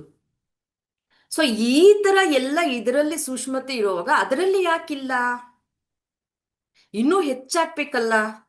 ಯಾಕಂದ್ರೆ ನಮ್ಮಲ್ಲಿರ್ತಕ್ಕಂತಹ ಶಕ್ತಿ, ಆತ್ಮಜ್ಞಾನ ಅನ್ನೋದು ಅದಕ್ಕೆ ಈ ಮನಸ್ಸು ಬುದ್ಧಿ ಕೆಲಸ ಮಾಡೋದಕ್ಕೆ ಯಾವ ಶಕ್ತಿ, ಆತ್ಮಶಕ್ತಿಯಿಂದನೇ ಅಲ್ವಾ. ಆದ್ರೆ ಯಾಕೆ ಇಲ್ಲಿ ನಾವು ಎಳೆದ್ವಿ, ಯಾಕೆ ತಪ್ಪಾಯ್ತು, ಎಲ್ಲಿ ತಪ್ಪಾಯ್ತು? ನಾವೇನ್ ಅನ್ಕೊಂತೀವಿ, ಇದು ಸರಿ ಇಲ್ಲ, ಈ ಧ್ಯಾನ ಪದ್ಧತಿ ಸರಿ ಇಲ್ಲ, ಅವರು ಹೇಳಿರೋ ಸರಿ ಇಲ್ಲ, ಇನ್ನೊಂದು ಸರಿ ಇಲ್ಲ ಅಂತಂದ್ವಿ. ಸರಿ ಮಾಡ್ಕೋಬೇಕಿರೋದು ನಮ್ಮನ್ನ ನಾವು ಸರಿ ಮಾಡ್ಕೋಬೇಕು. ಈ ತರ ನಾವು ಇಲ್ಲಿ ಈ ಒಂದು ವ್ಯವಹಾರಿಕ ಜ್ಞಾನ, ಸಾಮಾನ್ಯ ಜ್ಞಾನ ಅಂದ್ರೆ ಇದು ಅದು ಅವಶ್ಯಕತೆ ಇಲ್ಲ, ಅದು ಅದು ಅದು ಜಾಸ್ತಿ ಇರಬಾರದಷ್ಟೇ. ಯಾವ ಟೈಮಲ್ಲಿ ಅದೇನ್ ಬಳಸ್ಬೇಕು ಅದನ್ನ ಬಳಸ್ಕೋಬೇಕು ನಾವು. ಯಾವುದೋ ಬಳಸೋವಾಗ ಇನ್ನೊಂದು ಬಳಸ್ತೀವ ನಾವು. ಆ ಸರಿಯಾದ ಸ್ಪಷ್ಟತೆ ಇಲ್ಲದಿರೋದ್ರಿಂದ ಏನಾಯ್ತು, ಅವರು ದೈಹಿಕವಾಗಿ ಒಂದು ಇನ್ನೊಬ್ಬರ ಕಂಟ್ರೋಲಲ್ಲಿ ಇರೋದಂಗಾಯ್ತು. ಮತ್ತು ಅವ್ರಿಗೇನಾಯ್ತು, ಇದ್ರ ಕಡೆ ಮುಂದೆ ಹೋಗೋದಕ್ಕೆ ಇದೇನಪ್ಪ ಈ ತರ, ಹಿಂದೇನೆ ನನ್ನೆಲ್ಲರೂ ತುಂಬಾ ಇಷ್ಟಪಡ್ತಿದ್ರಲ್ಲ, ಇವಾಗ ಎಲ್ಲರೂ ನಾನು ಅಂದ್ರೆ ದೂರ ಹೋಗ್ತಿದಾರಲ್ಲ ಅನ್ನೋ ಒಂದು ಸಂಶಯ ಅವರಿಗೆ. ಯಾಕೆ ಈ ತರ, ಯಾಕಂದ್ರೆ ಹಿಂದೆ ಅಷ್ಟು ಜನಗಳಿಗೆಲ್ಲ ಸಹಾಯ ಮಾಡಿದಾಗ ಎಲ್ಲರೂ ಸಹಜವಾಗಿ ಅವ್ರಿಗೆ ಹತ್ರ ಬರುತ್ತಾರೆ, ಒಂದು ಗೌರವ ಆಗ್ಬೋದು, ಸ್ಥಾನ ಆದ್ರೂ ಸಿಗುತ್ತೆ. ಇವಾಗ ಈ ತರ ಮಾತಾಡ್ತಿರುವಾಗ ನೀನು ಆತ್ಮ, ನೀನು ಹೀಗೆ ಹಾಗೆ, ನೀನು ಆ ಎಲ್ಲಿದ್ರೂನು ನೀನು ಆ ದೇವ್ರನ್ನ ನೋಡ್ಬೋದು, ನೀನು ಏನು ಎಲ್ಲಿ ಹೋಗ್ಬೇಕು ಅಂದ್ರೂ ಹೋಗ್ಬೋದು. ಸರಿ ಆಯ್ತು, ಅದು ಸಾಧ್ಯ ಇದೆ, ಆದ್ರೆ ಯಾರಿಗೆ ಹೇಳ್ಬೇಕು, ಹೇಗೆ ಹೇಳ್ಬೇಕು ಅನ್ನೋ ಒಂದು ಇಲ್ಲದಿರೋದ್ರಿಂದ ಕಷ್ಟ ಆಯ್ತು. ಅದಕ್ಕಾಗಿ ಈ ತರ ನಾವು ಎಡವಬಾರದು ಅನ್ನೋದ್ರೆ ಈ ಸಾಮಾನ್ಯ ಜ್ಞಾನ ನಾವು ಇರಲೇಬೇಕು ನಮ್ಮ ಜೊತೆಯಲ್ಲಿ, ನಮ್ಮ ಜೀವನದಲ್ಲಿ ಆತ್ಮಜ್ಞಾನದ ಜೊತೆಗೆ ಅನ್ನೋದು. ಮತ್ತೆ ಇನ್ನೊಂದು ಬ್ರಹ್ಮ ಜ್ಞಾನ ಅಂದ್ರೆ ಏನಂದ್ರೆ, ಈ ತರ ನಮಗೆ ಈ ಆಧ್ಯಾತ್ಮಿಕ ಹಾದಿಯಲ್ಲಿ ಸಾಧನೆಯಲ್ಲಿ ನಾವು ಮುಂದುವರಿತಾ ಹೋದಾಗೆಲ್ಲ ಏನಾಗುತ್ತೆ ಅಂದ್ರೆ ನಾವೇನೋ ಒಂದು ಗ್ರೇಟ್ ಅಂತ ಭಾವನೆ ಬಂದ್ಬಿಡುತ್ತೆ. ಸಾಮಾನ್ಯರಂತ ಅಲ್ಲ, ನಾನೇನೋ ಸ್ಪೆಷಲಿಸ್ಟ್ ಅಂತ ಬಂದ್ಬಿಡುತ್ತೆ. ಆ ಬಂದಾಗ ನಾವು ತುಂಬಾ ನಾವು ಮತ್ತೆ ಇದ್ರ ಕಡೆ ಬರಬೇಕು ಅಂದ್ರೆ ಆ ಒಂದು ಸಿದ್ಧಿಗಳು ಅಂತೀವಿ, ಕೆಲವು ಈ ತರ ಹೇಳಿದ್ವಲ್ಲ, ಎಲ್ಲೋ ಇದ್ದು ನೋಡೋದು, ಆ ತರ ಎಲ್ಲವೂ ಸುಮಾರು ಬರುತ್ತೆ ನಮ್ಗೆ. ಅದರಲ್ಲಿ ಸಿಕ್ಕಾಕೊಂಡಾಗ ಆ ಅಹಂನಿಂದ ಸ್ಪಿರಿಚುವಲ್ ಈಗೋ ಅನ್ನೋದು ತುಂಬಾ ಡೇಂಜರ್. ಅದರಿಂದ ಹೊರಗೆ ಬರೋದಕ್ಕೆ ತುಂಬಾ ಕಷ್ಟ ಆಗುತ್ತೆ, ಸಮಯನೂ ತಗೊಳುತ್ತೆ. ನಮ್ಮ ಒಂದು ಧ್ಯೇಯ ಏನು, ನಮ್ಮ ಸಾಧನೆ ಆಧ್ಯಾತ್ಮಿಕ ಸಾಧನೆ ಸುಗಮವಾಗಿ ಸಾಗಬೇಕು, ನಮ್ಮ ಪ್ರಾಪಂಚಿಕ ಅಂದ್ರೆ ದೈನಂದಿನ ಜೀವನವೂ ಸುಗಮವಾಗಿ ಸಾಗಬೇಕು ಅನ್ನೋದು. ಆದ್ರೆ ಈ ತರ ಮಾಡ್ಕೊಂಡಾಗ ಈ ಅಹಂ ಬರದೇ ಇರೋದಕ್ಕೇನು ಅಂದ್ರೆ ಬ್ರಹ್ಮಜ್ಞಾನ ಅನ್ನೋದು ನಮಗೆ ಇರಬೇಕು. ಅಂದ್ರೆ ನನ್ನನ್ನ ಸೃಷ್ಟಿ ಮಾಡಿರ್ತಕ್ಕಂಥದ್ದು ನನ್ನಷ್ಟು ನನಗೆ ನನ್ನಲ್ಲಿ ಇದಿಲ್ಲ, ನನ್ನನ್ನ ಸೃಷ್ಟಿ ಮಾಡಿರ್ತಕ್ಕಂತಹ ಆ ಸೃಷ್ಟಿಕರ್ತ ಇರೋದ್ರಿಂದ, ಅವನಿಂದ ನಾನು ಹುಟ್ಟಿರೋದ್ರಿಂದ, ಜನ್ಮ ಪಡ್ಕೊಂಡಿರೋದ್ರಿಂದ ಆ ಶಕ್ತಿಯಿಂದ ಇದು ನಡೀತಾ ಇದೆ, ನಾನು ಅಲ್ಲ ಅನ್ನೋದು ಆ ಒಂದು ಅರಿವು ಬರಬೇಕು ಅಂದ್ರೆ ನನಗಿಂತ ಮೀರಿರೋರು ಇನ್ನೊಬ್ರು ಇದ್ದಾರೆ ಅನ್ನೋದು ನಾವು ತಿಳ್ಕೊಂಡಾಗ್ಲೇ ನಮ್ಗದು ಆ ಯುಗೋ ಇಂದ ಹೊರಗೆ ಬರಕ್ಕೆ, ಯುಗೋ ಇಲ್ಲದಿನ ನಾವಿರೋದಕ್ಕೆ ಸಾಧ್ಯ ಆಗುತ್ತೆ. ಅದಕ್ಕಾಗಿ ಇವತ್ತು ನಾವು ತಿಳ್ಕೋಬೇಕು ಅನ್ಕೊಂಡಿರೋದು ಏನು ಅಂದ್ರೆ, ಈ ಆಧ್ಯಾತ್ಮಿಕ ಸಾಧನೆಯಲ್ಲಿ ನಾವು ಮುಂದುವರಿತಾ ಇದ್ದಾಗೆಲ್ಲ ನಾವು ಯಾವುದನ್ನು ಬೇಡ ಬಿಡೋ ಅವಶ್ಯಕತೆ ಇಲ್ಲ. ನಮ್ಮ ಸಾಮಾನ್ಯ ಜ್ಞಾನ, ವ್ಯವಹಾರ ಜ್ಞಾನ ಅದು ಬಿಡ್ಬೇಕಂತಿಲ್ಲ. ಅದರಿಂದ ಆ ಮನಸ್ಸು ಬುದ್ಧಿಯಿಂದ ನಮ್ಗೆ ತೊಂದರೆ ಅಂತಲ್ಲ, ಅದು ಎಲ್ಲಿ ಬಳಸ್ಬೇಕು, ಎಷ್ಟು ಬಳಸ್ಬೇಕು ಅನ್ನೋದು ತಿಳ್ಕೊಂಡ್ರೆ ಸಾಕು ನಾವು. ಮತ್ತೆ ಈ ಆಧ್ಯಾತ್ಮಿಕ ಜ್ಞಾನವೇ ಶ್ರೇಷ್ಠ ಅನ್ನೋದಲ್ಲ, ಎಲ್ಲವೂ ಬೇಕು, ಎಲ್ಲವೂ ಶ್ರೇಷ್ಠವೇ, ಆಯಾ ಕೆಲ್ಸಕ್ಕೆ ಅದದ್ ಬೇಕೇ ಬೇಕು. ಅದಕ್ಕೋಸ್ಕರ ಇದೆಲ್ಲವೂ ಆಗಿರೋದು ಯಾವುದರಿಂದ, ಆ ಬ್ರಹ್ಮ ಅಂದ್ರೆ ಬ್ರಹ್ಮಜ್ಞಾನ ಅಂದ್ರೆ ಸೃಷ್ಟಿಕರ್ತ, ಈ ಬ್ರಹ್ಮಾಂಡವನ್ನ ಸೃಷ್ಟಿ ಮಾಡಿರ್ತಕ್ಕಂತಹ ಒಂದು ಶಕ್ತಿ ಏನಿದೆಯೋ ಅದರಿಂದ ಇದೆಲ್ಲವೂ ಆಗಿರೋದು. ನನ್ನಲ್ಲಿರ್ತಕ್ಕಂತಹ ಆ ಒಂದು ಕೇವಲ ಆ ಆತ್ಮಶಕ್ತಿಯಿಂದಲೇ ಅಲ್ಲ, ಅಲ್ಲಿ ಅದು ಎಲ್ಲಿಂದ ಬಂದಿದೆ, ಎಲ್ಲೋ ಒಂದ್ ಕಡೆ ಬಂದಿದ್ರೆ ಅಲ್ವಾ ಈ ದೇಹದಲ್ಲಿ ಅನ್ನೋದನ್ನ ಈ ಮೂರು ಜ್ಞಾನಗಳು ನಿರಂತರವಾಗಿ ನಾವು ಏನು ಚಿಟ್ಟೆ ಆಗೋವರೆಗೂ ನಮ್ಮ ಜೊತೆ, ಅಂದ್ರೆ ನಾವು ಪರಿಪೂರ್ಣರಾಗೋವರೆಗೂ ಈ ಮೂರು ಜ್ಞಾನದ ಕಡೆ ನಮಗೆ ಅರಿವು ಇರಲೇಬೇಕು, ಅದರ ಜೊತೆ ಜೀವನ ಮಾಡಲೇಬೇಕು ನಾವು. ಯಾವುದೂ ಅನಾವಶ್ಯಕ ಅಂತಲ್ಲ, ಯಾವುದೂ ಶ್ರೇಷ್ಠವೂ ಅಂತಲ್ಲ, ಎಲ್ಲವನ್ನು ಅವಶ್ಯಕತೆ ಇರೋದೇ, ಯಾವುದಾದನ್ನ ಯಾವಾಗ ಯಾವ ರೀತಿಯಲ್ಲಿ ಬಳಸ್ಬೇಕು ಅನ್ನೋದನ್ನ ಗಮನ ಕೊಳ್ಳೇಬೇಕು ನಾವು.